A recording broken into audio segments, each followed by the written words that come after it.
Welcome to the Business Spotlight Series. My name's Mark McNulty, president of Action Coach Bluegrass in Southern Indiana. And today I have Stacy Roof, who is the president and CEO of the Kentucky Restaurant Association, as my guest. Welcome, Stacy. Thank you. It's great to be with you.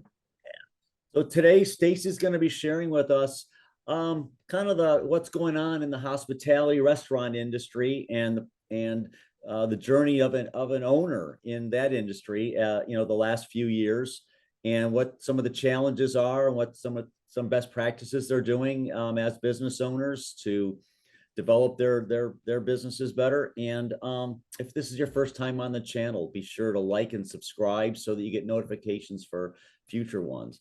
So Stacy, welcome. Thank you so much for being here today. So tell us a little bit about how you came to the Kentucky Restaurant Association. Well, I came in, as my kids would say, the 1900s, 1995, which seems like a million years ago. Certainly a lot has changed technology-wise since then. And I responded to a blind ad in the Courier Journal newspaper, which nobody does anymore.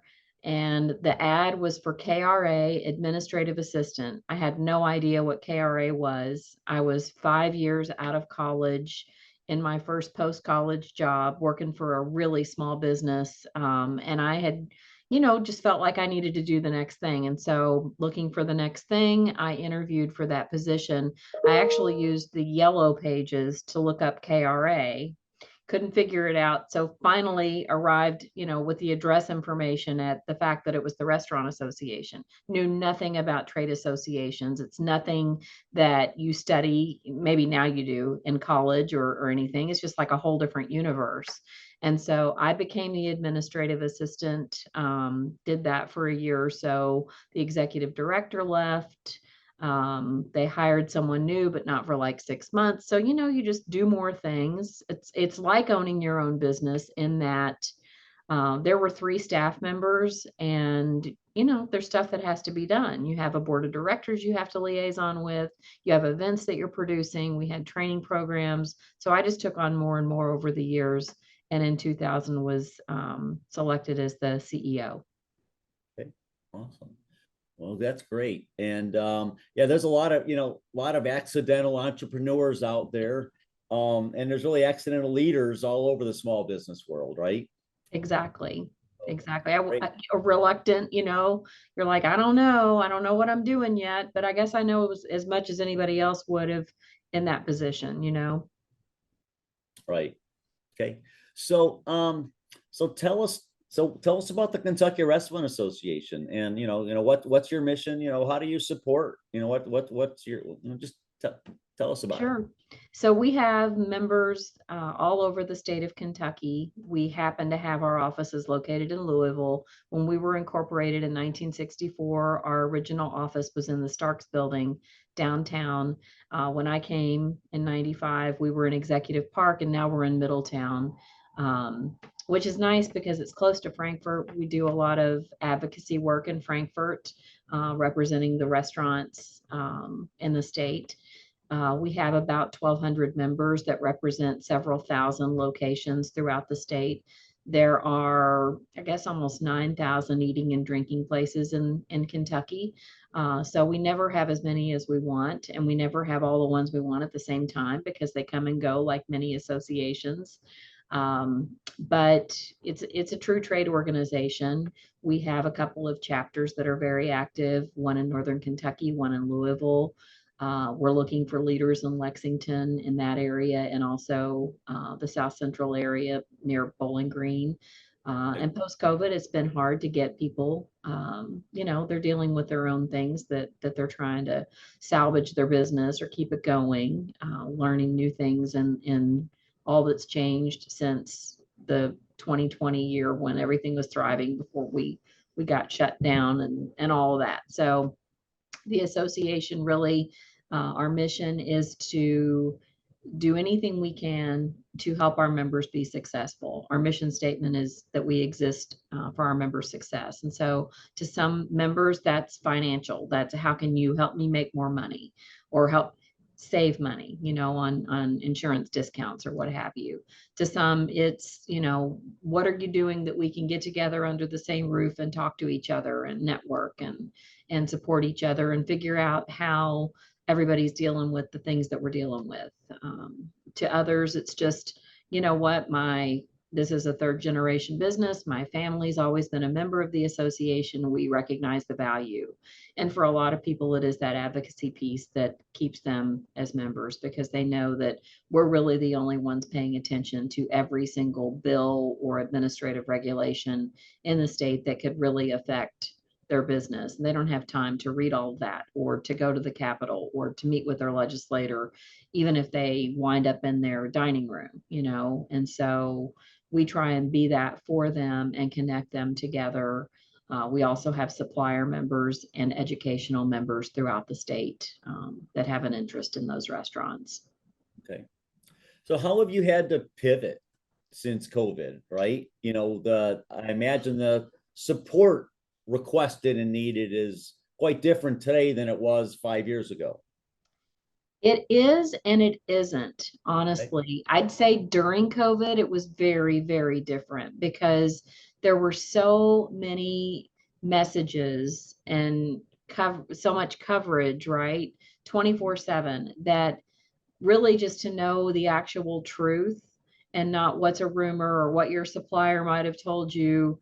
It's like, what's the announcement going to be today? And we didn't always have the privilege of knowing before announcements or changes were made, or being at that table to help with those decisions. But I think restaurants during COVID, the good thing that came out of that for us, the silver lining, was that the association was the trusted resource and was, if I said something or if we put something out, they knew it to be true because we got it straight from Frankfort, or, we went to bat with their local health department on their behalf to find out, what they were being told, whether it was right or wrong, whatever the translation may have been.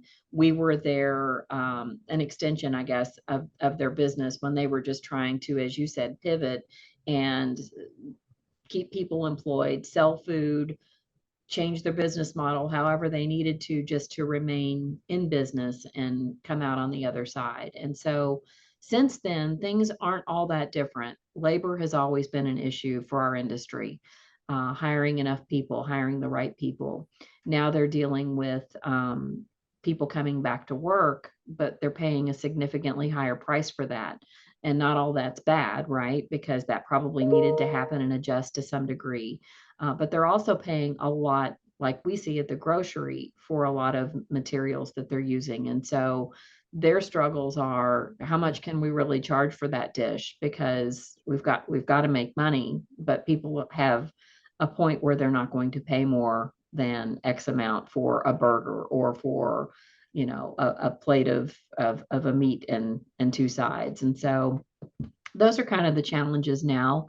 I think just dealing with all of those increased fees, taxes, labor charges, and just materials and supplies being higher than ever.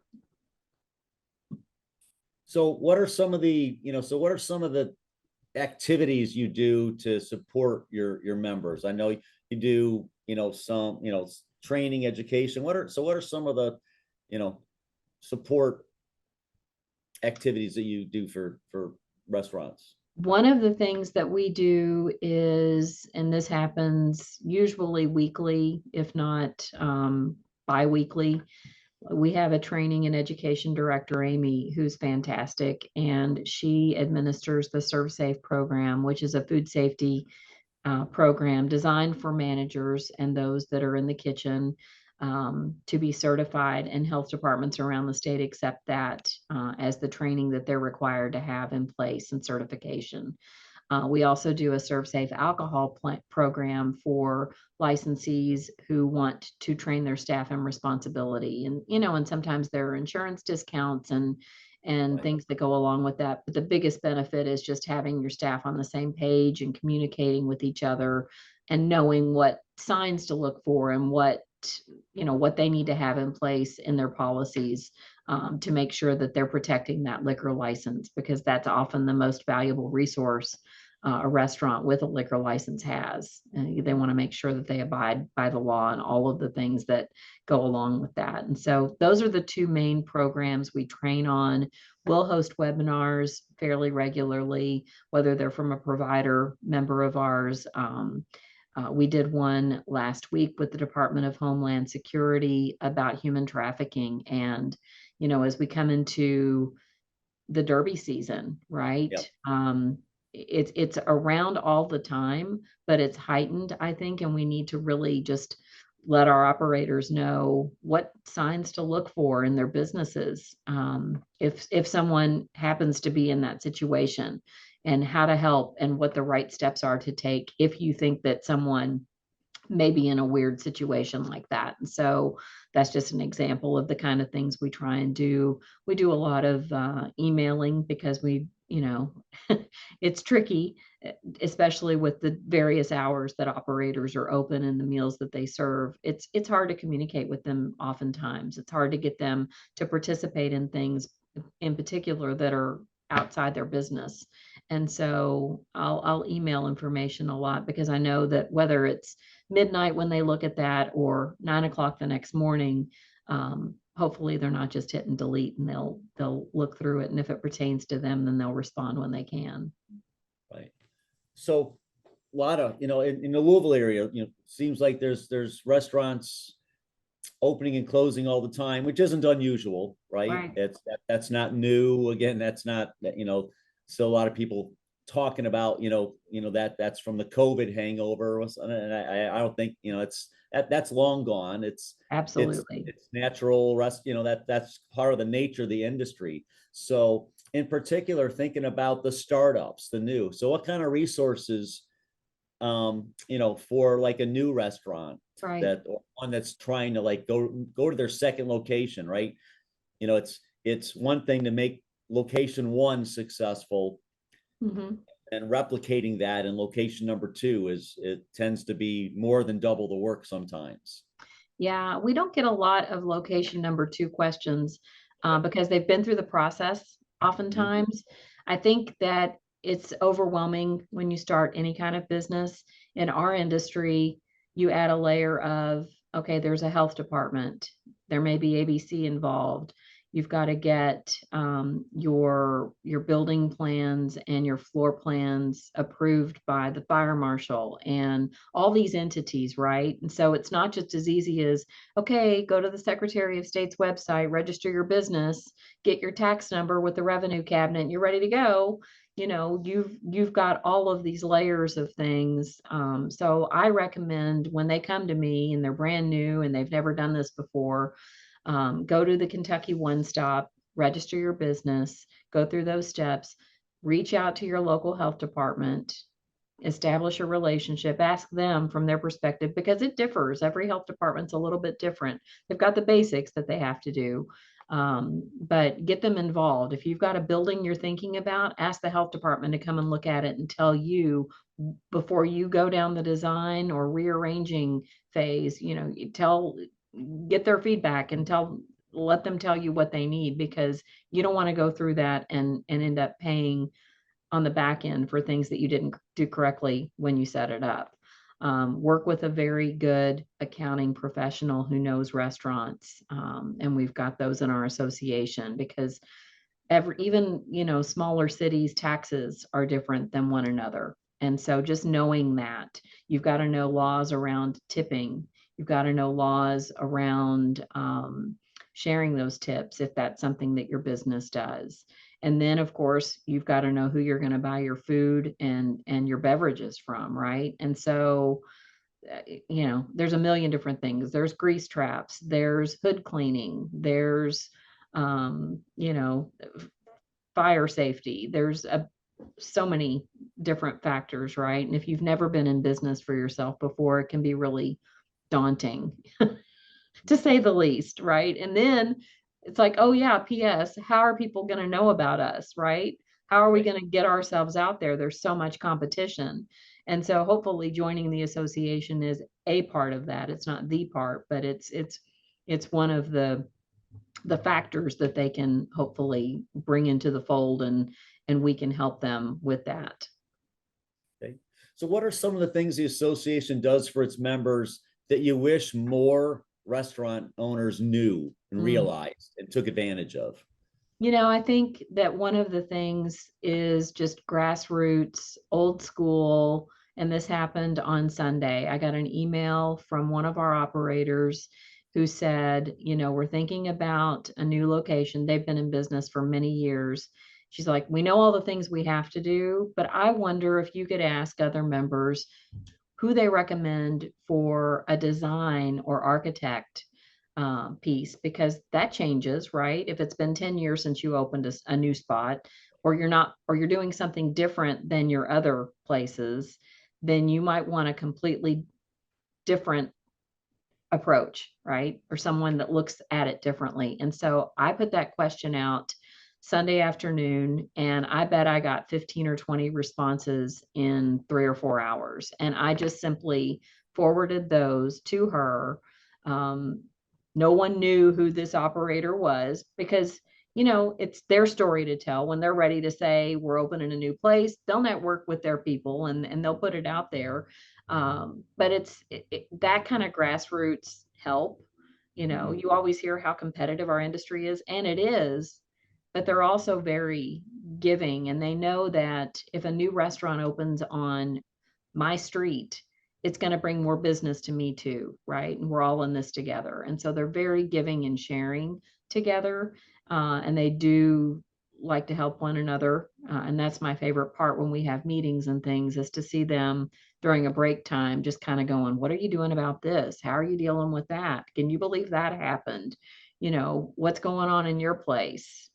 So all those collaborative things, and then there's the, who should I use for payroll or merchant processing, and all of those types of questions as well. But I think for the most part, they just want trusted resources, and to Mhm. know who to get what from and what other operators are doing. Okay. So you mentioned, so if you kind of go again, obviously restaurant owners are members, but you've got like associate members Yes. in.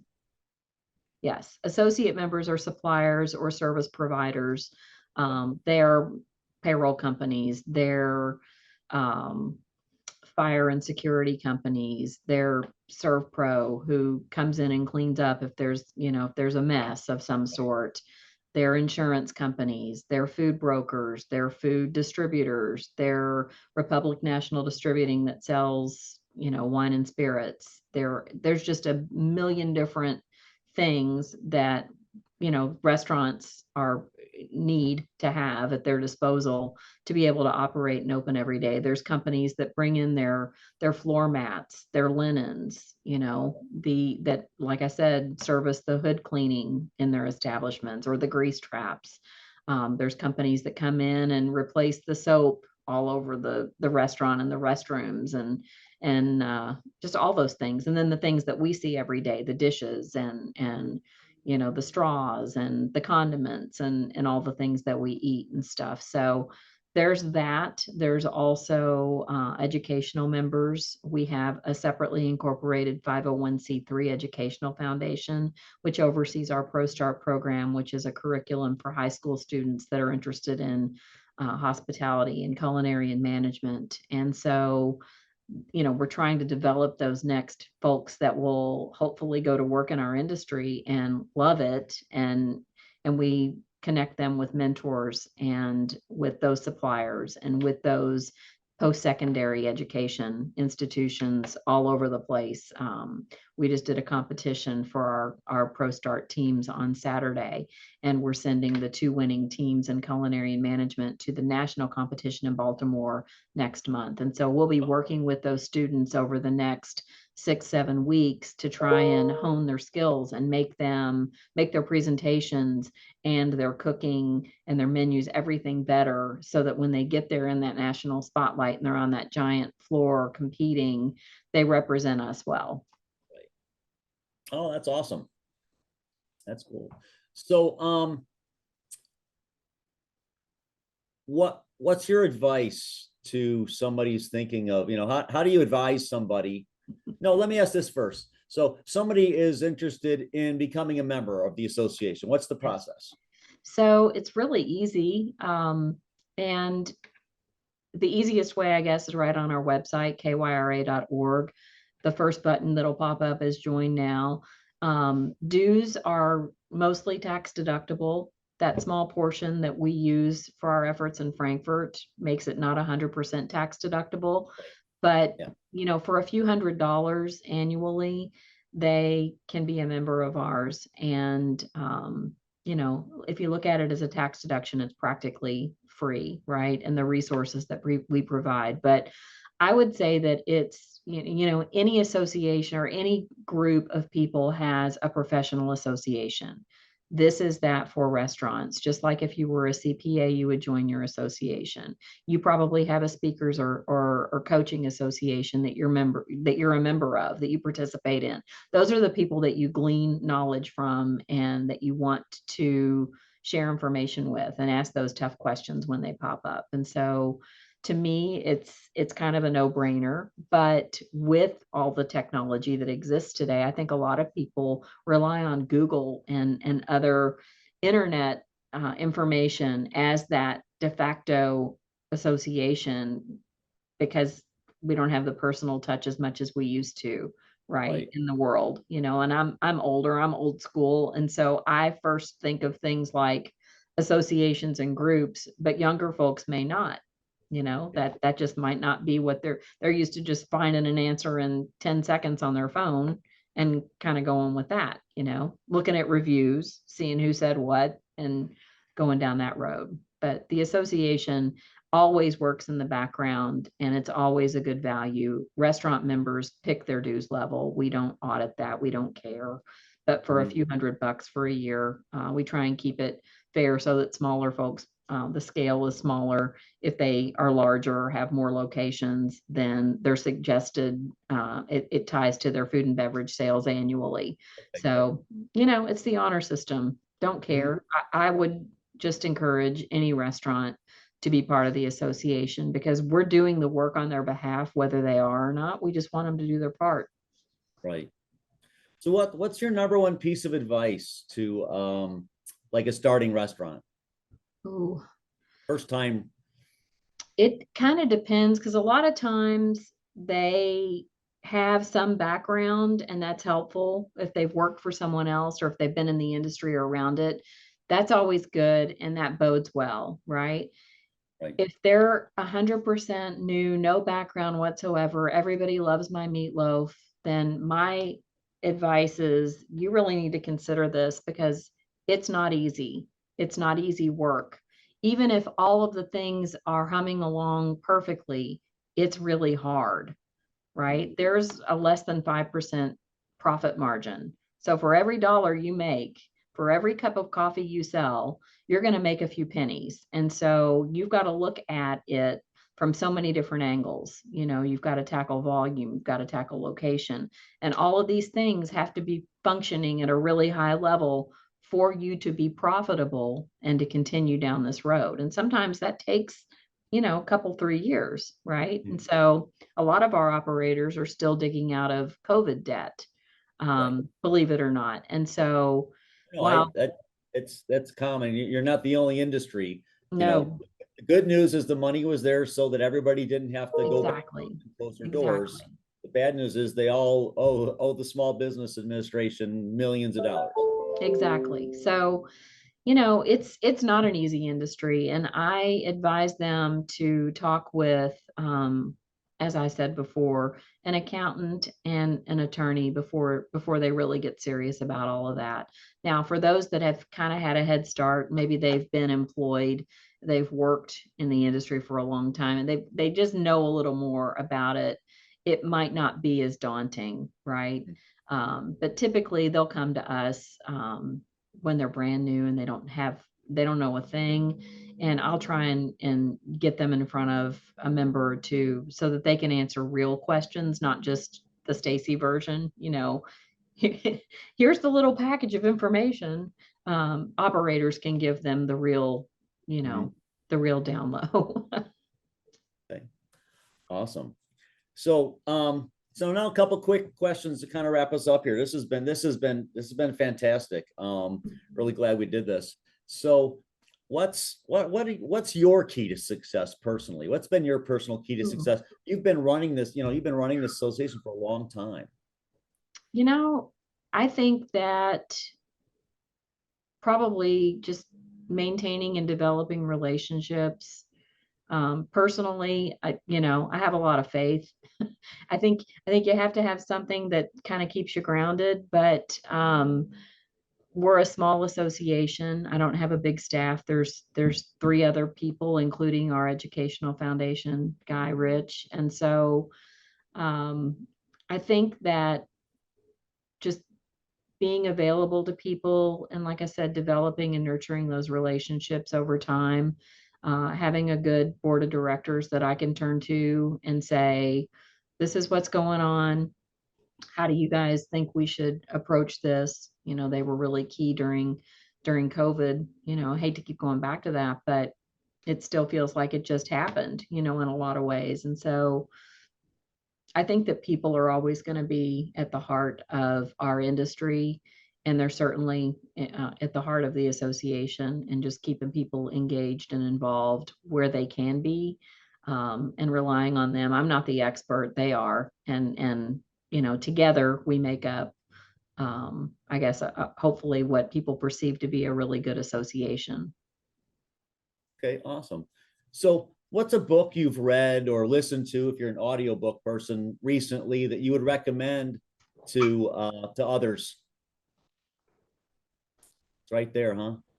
Made from scratch. Well, the book This by is Ken. the story written by Kent Taylor, the founder of Texas Roadhouse, who we unfortunately lost a couple of years ago. But it's a really good book. I mean, I tell you, that guy tried and tried and tried. He was very unsuccessful before he was successful, and he kept trying, And so not every story turns out that way, but look at what he created. And, whether it's a much smaller version of that, with a mom and pop, or it's on that scale. There are a lot of operators who have, I'm sure, very similar stories there. But it's a really good book, and it's full of funny stories and, numbers and Right. things that he quotes, and it's just really cool. I like that story. That's been a great company, and I'm glad they're headquartered here in Kentucky. Yeah, no, that's great. Yeah. So, last question for you today, for to wrap up. What inspires you the most today? Whew. I guess what inspires me is the fact that our operators are constantly challenged. There's always new stuff they're faced with, and they always figure out a way to change their business model if they need to, or to stick with what they know works and ride it out. Um, Over the past few years, they've had to completely change what they do just to survive, right? Now, I got a couple of notes from people that were like 3 or 4 years ago, you know, I think this is it. We're done. We've been in the business a long time. We're selling, or we're retiring, and we're moving to, fill in the blank country. And so that certainly happened a little bit, but for the most part, if you didn't have a drive-through, some operators built a drive-through. If you didn't have outdoor seating, some people built outdoor seating. And so to me, what's inspiring is just that spirit of always figuring out the next thing. Um, how are we going to make it work? Because things change constantly, and it's so competitive that if you're not evolving and changing, then you're not going to be here in a few years. And for some people that are kind of phasing out or getting to the end of their career life, maybe that works, and the timing works. But for most of them, they want to keep that business going if it's successful, and that requires just constantly changing and adapting to whatever changes they don't have a choice on. Mhm. Okay, awesome. No, that's great. I appreciate you sharing that. So, this has been Stacy Roof, President CEO of the Kentucky Restaurant Association. I highly recommend that you bookmark this and save this and listen to this a couple times. She talked, we talked a lot about the restaurant industry, hospitality, but a lot of these lessons and thoughts and approaches to business apply regardless of the industry you're in. Business is business, and each industry has some specifics to that industry, but there's a lot that just applies no matter what industry or business you're in. But if you are in the restaurant industry and you're not a member of the association, I highly encourage you to contact Stacy and learn about how the association can help you, because it is a tough industry to be in. And the good news is you don't have to do it alone. That's right. There's a whole team of people willing to help you, and Stacy has access to all the other resources that she can plug you into and help you with as well. So make sure you do that. So bookmark this, listen to it a couple times, and make sure to subscribe to our channel so that you don't miss any future conversations. Stacy, thank you so much for your time today. We really appreciate it. Thank you so much, Mark. I appreciate it. So, all right. Well, we will see everybody else again on our next conversation. So have a good day and take care. Bye-bye. Thanks. Bye.